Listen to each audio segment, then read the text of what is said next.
When I inherited my grandfather's 50-acre lot on the edge of town, most people thought I'd sell it to the first developer who came knocking. And plenty did, slick suits with big checks and bigger promises. But my grandfather's last words stuck with me: never let them push you off what's yours.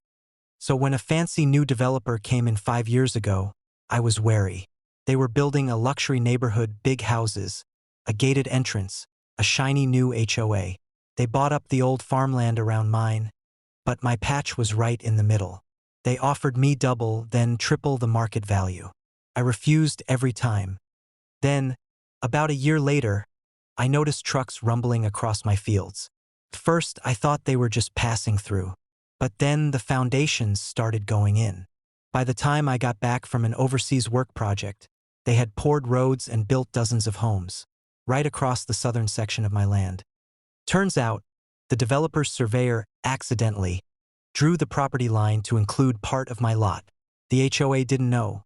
They just kept selling homes and collecting fees. So I lawyered up big time. My attorney and I laid a trap. We didn't send a cease and desist immediately. Instead, we waited until the project was fully built and 120 homes were occupied. Then we filed suit for trespass, unlawful encroachment, and damages. The developer panicked. The HOA freaked out.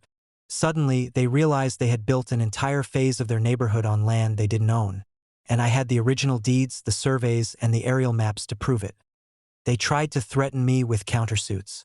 They tried to buy me off. They even tried to claim eminent domain. But the city wasn't having it. The mistake was private, and I wasn't selling.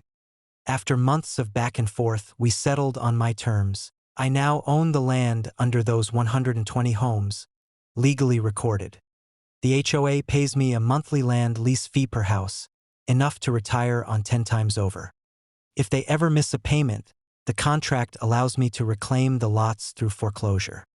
I also negotiated a clause that any improvements, roads, utilities, sidewalks, stay mine if the homes ever get demolished. They hated it, but they signed. What else could they do? Tear down 120 homes? Evict families? Not on their watch. That would be political suicide for the HOA board and the developer's reputation. So now, every month, I get a fat check for the privilege of people living on my grandfather's land. And every time the HOA president tries to lecture me about property rules, I just smile and remind them who really owns the ground they stand on. My grandfather was right. Never let them push you off what's yours. Sometimes the best revenge isn't running them off. It's owning them quietly, forever.